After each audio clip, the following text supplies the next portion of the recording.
Hey, what's up guys, Armand here, MonsterGadgets, and welcome to episode number 29 of Tutorial Thursdays. I hope you're all having a wonderful day wherever you might be. Thank you so much for joining me. If you are a new viewer, please consider liking my video and subscribing to my channel. If you are a return viewer or subscriber, thank you so much for your support. I greatly appreciate it.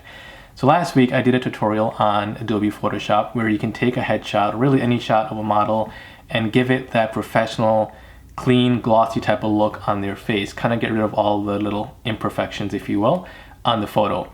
So today's tutorial is going to take that same procedure, but we're going to go ahead and automate it. So that way, if you got multiple photos, you're not going through that step every single time. You simply do it one time, and the next photo that you go into, you literally hit one button and you're ready to go. So let's go ahead and jump into Adobe Photoshop after this intro.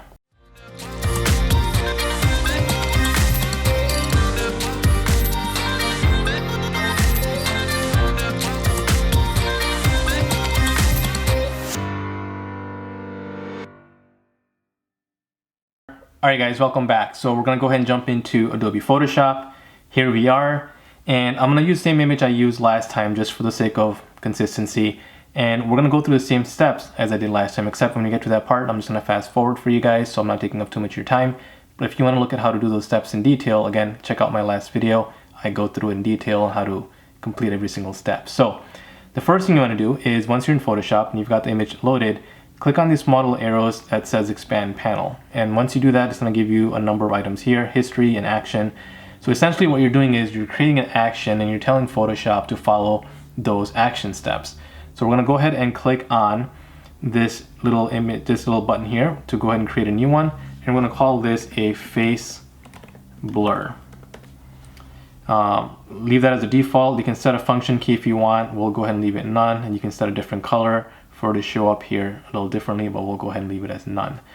Go ahead and hit record, and once you hit record, every step that you do in Photoshop will be recorded as an action. So I'm gonna go ahead and go through these steps real quick. So again, I'm not taking up your time, and I'm gonna be right back once all those steps are done.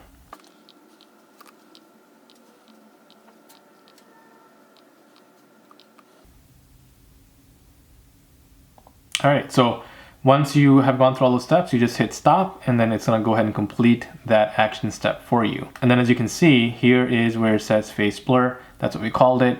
And here are all the actions that we took after that. So now we've got this image set up, and we are at a point where we're going to go ahead and take the paintbrush, and you can start basically coloring in to remove some of those imperfections, as you guys can see. So let's go ahead and delete this background copy. And now we've got our original image here that we started with. And let's go ahead and click on face blur, and we're going to go ahead and hit play. It's going to do its little magic, and it's going to bring us right to that final step where you start to basically paint.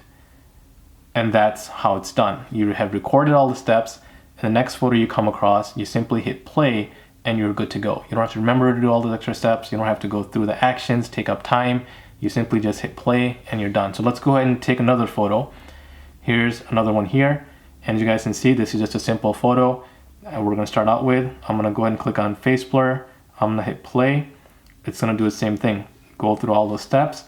And right now we are good to go. You can start painting in and clearing up her face and adding that fine touch to it. So that'll save you a lot of time, especially when you've got many pictures to go through and you want to do them quickly as possible with the least amount of work. So that's how it's done. Let's do one more example. Here's another photo. So we're going to click on face blur. We're going to go ahead and hit play. It's going to do its thing. And voila, we're good to go. And all you got to do is start painting in where we want to clean up. Just like that. There we go. So keep in mind, this can be used for anything that you do in Photoshop. So if you want to go ahead and color grade something, simply record those steps, color grade it, stop it, save it as whatever you want to call it. And that way when you go into the next photo, you've already got that shortcut saved. Hit play and you're good to go. So that was it, plain and simple, but believe me, this can save a lot of time when you're going through hundreds and hundreds of photos and editing them, and you want to go through the same action on those photos with some manual cleaning up to do afterwards. All right, so hopefully you guys enjoyed this video. If you did, give me a big thumbs up, subscribe to my channel if you haven't already, and I will see you guys next time. Goodbye.